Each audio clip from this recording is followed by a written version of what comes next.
ನಮಸ್ಕಾರ ಸ್ನೇಹಿತರೆ, welcome to Sweety creation. ಇವತ್ತು ನಾನು ಶಾವಿಗೆಯಲ್ಲಿ ವೆಜ್ ಬಿರಿಯಾನಿ ಮಾಡ್ತಾ ಇದ್ದೇನೆ. ಅದು ಹೇಗೆ ಮಾಡುತ್ತೇನೆ ಅಂತ ಬನ್ನಿ ನೋಡುವ.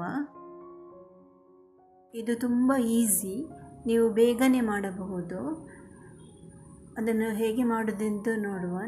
ನಾನೀಗ ಮಾಡಿದ್ದೇನೆ, ಉದುರುದುರಾಗಿ ಬಂದಿದೆ. ಮೊದಲಿಗೆ ನಾನು ಒಂದು 1/4 kg ಶಾವಿಗೆಯನ್ನು ತೆಗೆದುಕೊಂಡಿದ್ದೇನೆ. ನಾನು ತೆಗೆದುಕೊಂಡದ್ದು ರೋಸ್ಟೆಡ್ ವರ್ಮಿಸಿಲ್ಲಿ, MTR ಅಥವಾ ಬ್ಯಾಂಬಿನೋ ಯಾವುದಾದ್ರೂ ಆಗಬಹುದು. ವೆಜ್ ಬಿರಿಯಾನಿ ಮಾಡಲು ಬೇಕಾದ ಮಸಾಲೆಯನ್ನು ಒಂದು ಮಿಕ್ಸರ್ ಜಾರ್ ತೆಗೆದುಕೊಂಡು ಅದಕ್ಕೆ ಸ್ವಲ್ಪ ಕೊತ್ತಂಬರಿ ಸೊಪ್ಪು, 2 ಕಾಯಿಮೆಣಸು, ನಿಮಗೆ ಎಷ್ಟು ಖಾರ ಬೇಕೋ ಅಷ್ಟು ತೆಗೆದುಕೊಳ್ಳಬಹುದು. ಕಾಯಿಮೆಣಸು, ಶುಂಠಿ 1 ಇಂಚಿನಷ್ಟು, ಬೆಳ್ಳುಳ್ಳಿ 4 ಅಥವಾ 5 ಎಸಳು, ಮತ್ತು 1 ಟೊಮೆಟೊ ಅದನ್ನು ಕಟ್ ಮಾಡಿ ಹಾಕುವ. ಅದಕ್ಕೆ 1 ಇಂಚಿನಷ್ಟು ಕೆತ್ತೆ, 4 ಲವಂಗ.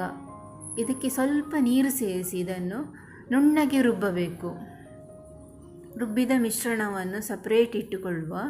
ನೋಡಿ, ರುಬ್ಬಿದ ಮಿಶ್ರಣ ಇದನ್ನು ಸಪ್ರೇಟ್ ಇಟ್ಟುಕೊಳ್ತೇನೆ. ಈಗ ವೆಜ್ ಬಿರಿಯಾನಿ ತಯಾರು ಮಾಡುವ. ಮೊದಲಿಗೆ ಬಾಣಲೆ ತೆಗೆದುಕೊಂಡು ಅದನ್ನು ಬಿಸಿ ಮಾಡಿ ಅದಕ್ಕೆ ಸ್ವಲ್ಪ ಎಣ್ಣೆಯನ್ನು ಹಾಕುವ.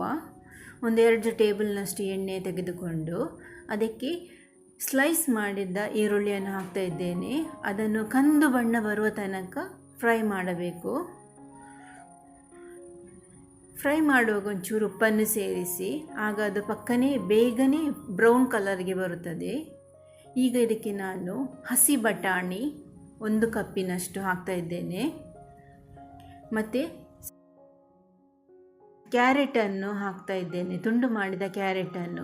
ನೀವು ಬೇರೆ ತರಕಾರಿ ಯೂಸ್ ಮಾಡಬಹುದು, ಬೀನ್ಸ್, ಪನ್ನೀರು ಬೇರೆ ಎಲ್ಲ ಯೂಸ್ ಮಾಡಬಹುದು. ನಾನಿಲ್ಲಿ 2 ತರಕಾರಿಯನ್ನು ಯೂಸ್ ಮಾಡ್ತಾ ಇದ್ದೇನೆ. ಇದನ್ನು ಸ್ವಲ್ಪ ಹೊತ್ತು ಮಿಕ್ಸ್ ಮಾಡುವ. ಮಿಕ್ಸ್ ಮಾಡಿದ ಮೇಲೆ ಇದಕ್ಕೆ ಸ್ವಲ್ಪ ಉಪ್ಪನ್ನು ಸೇರಿಸ್ತಾ ಇದ್ದೇನೆ. ಉಪ್ಪು ಹಾಕಿದ ಮೇಲೆ ಇನ್ನೂ ಸ್ವಲ್ಪ ಮಿಕ್ಸ್ ಮಾಡುವ. ಇದಕ್ಕೆ ಈಗ ನಾನು ಶಾವಿಗೆಯನ್ನು ಸೇರಿಸ್ತಾ ಇದ್ದೇನೆ. ಇದನ್ನು ಸ್ವಲ್ಪ ಹೊತ್ತು ಹುರಿಯುವ, 1-2 ನಿಮಿಷಗಳ ಕಾಲ ಹುರಿಯುವ. ಸ್ವಲ್ಪ ಹೊತ್ತು ಮಿಕ್ಸ್ ಮಾಡಿದ ಬಳಿಕ ಇದಕ್ಕೆ ನಾವು ಅರೆದಿಟ್ಟ ಮಸಾಲೆಯನ್ನು ಸೇರಿಸುವ. ಈಗ ನೋಡಿ, ಹಾಕ್ತಾ ಇದ್ದೇನೆ ಅರೆದಿಟ್ಟ ಮಸಾಲೆ ಸೇರಿಸಿದ ಬಳಿಕ ಅದನ್ನು ಸ್ವಲ್ಪ ಹೊತ್ತು ಪುನಃ ಮಿಕ್ಸ್ ಮಾಡುವ. ಅದು ಪೂರ್ತಿ ಒಂದಕ್ಕೊಂದು ಹಿಡಿಯುವ ಹಾಗೆ. ಆಮೇಲೆ ಇದಕ್ಕೆ 1 ಬೌಲಿನಷ್ಟು ನೀರನ್ನು ಹಾಕುವ. ನಾನು ಮಿಕ್ಸಿಗೆ ಹಾಕಿದ ನೀರನ್ನು ಇದಕ್ಕೆ ಸೇರಿಸ್ತಾ ಇದ್ದೇನೆ. ಇದಕ್ಕೆ 1 ಬೌಲಷ್ಟು ನೀರು ಹಾಕಿ ಪುನಃ ಮಿಕ್ಸ್ ಮಾಡಿ ಮುಚ್ಚಳ ಮುಚ್ಚಿ 5 ನಿಮಿಷಗಳ ಕಾಲ ಬೇಯಲು ಬಿಡೋಣ. ಇದು ಪಕ್ಕನೆ ಆಗುತ್ತದೆ, 5 ನಿಮಿಷ ಸಾಕು. ಈಗ ಮುಚ್ಚಳ ಮುಚ್ಚಿ ಬೇಯಲು ಬಿಡೋಣ. ಈಗ 5 ನಿಮಿಷ ಆಯಿತು ನೋಡಿ, ಬೇಯ್ತಾ ಬಂದಿದೆ. ಇದನ್ನು ಸ್ವಲ್ಪ ಮಿಕ್ಸ್ ಮಾಡುವ.